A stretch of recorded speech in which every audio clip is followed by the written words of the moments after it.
Assalamualaikum warahmatullahi wabarakatuh. Ketemu lagi dengan saya dalam channel Guru Sejarah. Ya, kali ini saya akan membahas tentang sejarah pendudukan Jepang di Indonesia. Nah, sebelum saya membahas tentang proses masuknya Jepang ke Indonesia, kemudian bagaimana pendudukan Indonesia, kita bahas dulu sebagai awal, yaitu tentang latar belakang. Mengapa Jepang menjadi sebuah negara imperialis atau negara penjajah pertama di Asia? Padahal Jepang adalah sebuah negara yang kecil, ya, tapi dia bisa membuktikan menjadi sebuah negara adidaya menyaingi negara-negara besar di Eropa. Nah, ternyata sebelum kesuksesan Jepang itu ada sebuah peristiwa di Jepang yang sebagai titik awal menjadi sebuah negara imperialis, yaitu restorasi Meiji. Nah, pada restorasi Meiji ini di mana Tenno Meiji berusaha untuk membuat perubahan di negara Jepang yang awalnya Jepang adalah negara yang tertutup, ya, menjadi negara yang lebih terbuka, lebih modern dan sebagainya. Kenapa? Pada sebelum pemerintahan Meiji ini, itu di mana Jepang masih dikuasai oleh shogun, yaitu era Shogun Tokugawa atau disebut namanya pemerintahan Bakufu. Nah, di sini merupakan era masa gelap di pemerintahan Jepang karena diperintah oleh seorang shogun yang sewenang-wenang yang masih menerapkan sistem feodal di negara Jepang. Nah, seperti itu. Di mana sistem feodal ini membagi negara Jepang atau pemerintahan Jepang menjadi beberapa daerah feodal yang setiap daerah atau kota dipimpin oleh seorang daimyo yang bertanggung jawab untuk mengelola tanah yang kemudian keuntungannya disetorkan kepada pemerintah Jepang atau Shogun Tokugawa. Nah, itu semuanya diakhirkan atau diakhiri masa pemerintahan Shogun Tokugawa oleh era baru, yaitu zaman Tenno Meiji yang namanya restorasi Meiji, di mana dia membuat sebuah sumpah atau janji yang dikenal dengan namanya istilahnya Carter's Oath. Nah, Carter Oath tanggal 7 April 1868. Nah, dari Carter Oath ini yang ada sekitar 5 piagam atau 5 janji Tenno Meiji ingin merubah tatanan negara dari Jepang, sehingga dengan restorasi ini ternyata membuat negara Jepang semakin lama semakin lebih maju.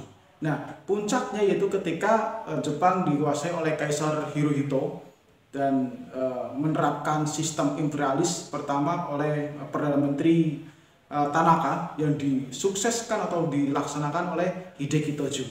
Nah, di sini ada beberapa faktor mengapa Jepang ini menjadi sebuah negara imperialis. Yang pertama adalah kaitannya dengan ekonomi. Nah, ekonomi ini merupakan faktor utama di mana untuk memproduksi semua barang-barang Jepang menjadi sebuah negara industri di Jepang, maka memerlukan banyak bahan baku. Nah, untuk memperoleh bahan baku yang murah dan sebagainya, tentu saja Jepang mencari daerah lain untuk dijajah dan diambil bahan bakunya. Nah, terutama di sini adalah Indonesia, yang dimana Indonesia itu sangat kaya dengan bahan baku yang dibutuhkan oleh Jepang. Mungkin sampai saat ini juga. Nah, yang kedua adalah demografi, yaitu faktor demografi di mana berkaitan dengan penduduk. Jadi setelah Jepang semakin sukses, industrinya maju pesat, otomatis di bidang pendudukan semakin tinggi tingkat kelahirannya. Karena wilayah Jepang itu sempit, otomatis memerlukan wilayah lain untuk dijadikan sebagai tempat tinggal. Nah, atau koloni lah istilahnya. Nah, di sini mencari wilayah lain dijajah menjadikan sebagai daerah koloni Jepang untuk ditempatkan penduduk-penduduk Jepang ini di sana karena wilayahnya semakin sempit. Nah, itu kedua, demografi. Yang ketiga adalah di bidang militer. Nah, di bidang militer di sini di mana ada sebuah peristiwa yang menandakan kemajuan militer Jepang, yaitu ketika Jepang itu berhasil mengalahkan Rusia. perang melawan Rusia tahun 1905 itu berhasil mengalahkan Rusia. Ini sebagai titik awal bahwa militer Jepang semakin lama semakin luar biasa kekuatannya, sehingga dengan itu berusaha untuk menjajah daerah lain dengan kekuatan militer yang sangat luar biasa. Dan kemudian faktor berikutnya yaitu Hako-Ichiu. Nah, Hako-Ichiu atau dalam segi bahasa adalah 8 benang, ya, 8 benang di bawah satu atap. Nah, di sini sebagai semangat ataupun semboyannya Hako-Ichiu bahwa ingin mewujudkan bahwa Jepang adalah sebuah negara yang besar yang kemudian menaungi negara-negara di sekitarnya. Bahwa negara di sekitarnya tunduk di bawah satu kekuasaan yaitu Jepang. Ya, dengan semangat Hako-Ichiu.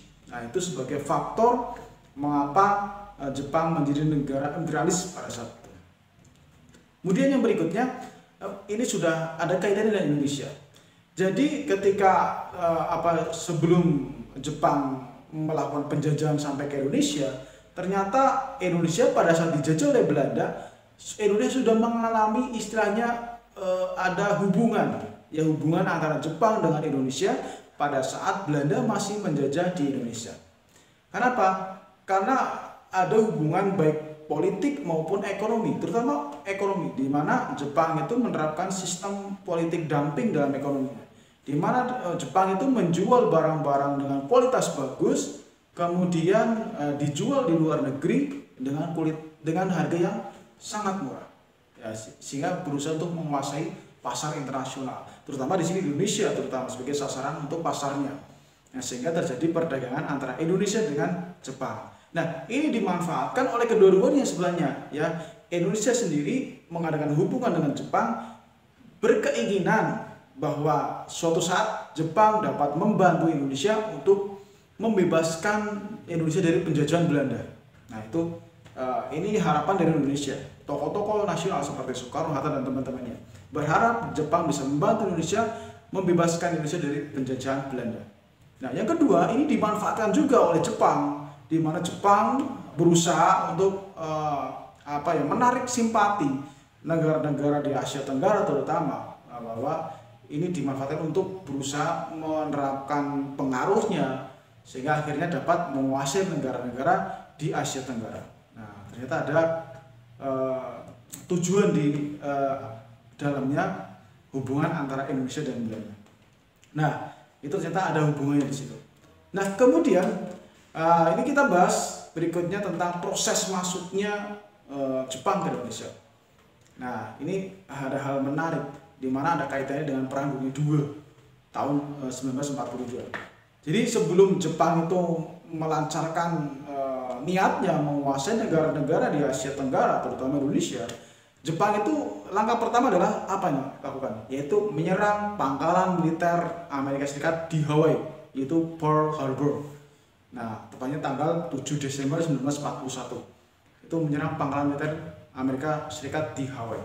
Nah, tujuannya apa? Nah, kenapa?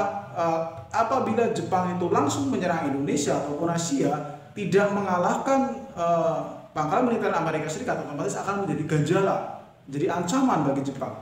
Nah, makanya diserang dulu pangkalan militer Amerika Serikat. Ketika sudah hancur, baru Jepang bisa memuluskan niatnya menguasai satu persatu negara-negara di Asia Tenggara. Nah, itu tujuannya. Mengapa pangkalan Amerika Serikat dihancurkan terlebih dahulu. Nah, sehingga pada bulan Januari 1942 Jepang sudah mulai masuk ke Indonesia melalui Kalimantan sebelah utara.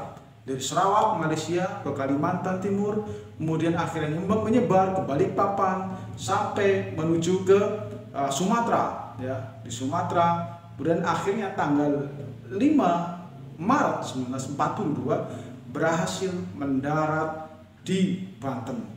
Tepatnya di 3 daerah. Ada 3 titik, ya, ada 3 titik kedatangan dari Jepang ini. Yang pertama di Banten, yang kedua pasukan kedua itu di daerah Indramayu, yang ketiga di daerah Kragan, Jawa Tengah. Jadi 3 titik ini bersama-sama tentara Jepang datang ke wilayah Indonesia. Nah, itu. Nah, ini fungsinya adalah untuk mengepung kekuatan dari Belanda. Nah, pada saat itu otomatis Belanda sudah mulai khawatir, ketakutan. Nah, di mana Gubernur Jenderal di Indonesia pada saat itu, Tjarda van Solhoeven, itu akhirnya memerintahkan Jenderal Terpoten untuk membuat sebuah langkah kemajuan. Akhirnya Terpoten ini mengutus Van Mock untuk membentuk sebuah aliansi antara Belanda dan Australia dan sebagainya, membentuk sebuah aliansi namanya ABDACOM, American, British, Dutch, Australian Command. Jadi ini adalah komando antara 4 negara, yaitu antara Amerika Serikat, kemudian ada British yaitu Inggris, Dutch, Belanda, dan Australia. Ada 4 negara beraliansi untuk menghadapi serangan dari Jepang ini. Ternyata ABDACOM ini tidak efektif karena ternyata kekuatan Jepang itu lebih kuat 2 kali lipat dari kekuatan ABDACOM. Akhirnya pun Jepang dapat mengalahkan ABDACOM ini dan berhasil menguasai Jawa pada tanggal 8 Maret 1942. Nah, bayangkan, cuma beberapa hari saja Jawa dapat direbut oleh Jepang. Akhirnya Belanda menyerah tanpa syarat melalui sebuah perjanjian di Kalijati, yaitu namanya kapitulasi Tuntang.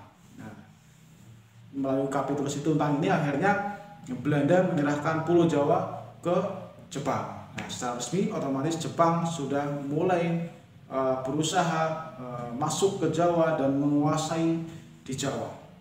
Nah, sebagai langkah pertama, kemudian Jepang ini membuat sebuah pembagian pemerintahan, membagi wilayah Indonesia menjadi 3 daerah wilayah kekuasaan militer. Ya, ada wilayah pertama yaitu Jawa dan Madura, ini pusatnya di Batavia. Nah, itu wilayah pertama di bawah kekuasaan Rikugun atau Angkatan Darat ke-16. Kemudian wilayah 2 yaitu daerah Sumatera, nah, pusatnya di Bukit Tinggi, itu di bawah Rikugun atau Angkatan Darat ke-25. Dan yang ketiga di sini adalah wilayah bagian timur, itu di Sulawesi, itu di bawah Armada Laut Selatan yang kedua. Nah, itu wilayah meliputi ada Kalimantan, kemudian Sulawesi, Nusa Tenggara, Maluku dan sekitarnya. Nah, tujuan membagi menjadi 3 daerah wilayah ini adalah untuk memudahkan mengontrol, mengawasi wilayah-wilayah di Indonesia. Nah, seperti itu. Nah, itu sebagai awal Jepang itu mulai menanamkan kekuasaannya di Indonesia. Nah, bahkan sampai membuat birokrasi sebagai awalnya, kekuasaan membuat birokrasi. Ya, birokrasi pemerintahan dari tingkat pusat sampai tingkat daerah. Nah, saya contohkan aja pemerintahan dari pusat daerah ya, dari tingkat karsidenan ya, dari sampai tingkat RT itu ada yang disebut namanya Shushi Kengun Sonpu Tonarigumi. Nah, Shushi Kengun Sonpu Tonarigumi itu adalah sistem hierarki atau tingkatan pemerintahan dari tingkat karsidenan, tingkat kota praja, kemudian tingkat distrik atau kawedanan, tingkat kecamatan, tingkat desa atau ku ya, kemudian sama tingkat RT yaitu Tonarigumi. Dalam bahasa Jepang adalah Shushi Kengun Sonpu Tonarigumi. Itu sebagai urutan birokrasi pemerintahan dari tingkat atas sampai tingkat bawah. Itu bahkan sampai sekarang masih dipakai di Indonesia ya, yaitu dari tingkat Karsidenan, Banyumas kalau di sini ya. Kalau di daerah Banyumas, Jawa Tengah, Karsidenan, kemudian ada tingkat kota praja, kemudian kabupaten, kemudian sampai ke kecamatan atau distrik, kecamatan, desa sampai ke tingkat RT. Nah, itu adalah sebagai awal pembahasan kita tentang pendudukan Jepang di Indonesia. Oke, terima kasih. Ketemu lagi nanti pada video berikutnya tentang proses pemerintahan di Indonesia. Terima kasih. Assalamualaikum warahmatullahi wabarakatuh.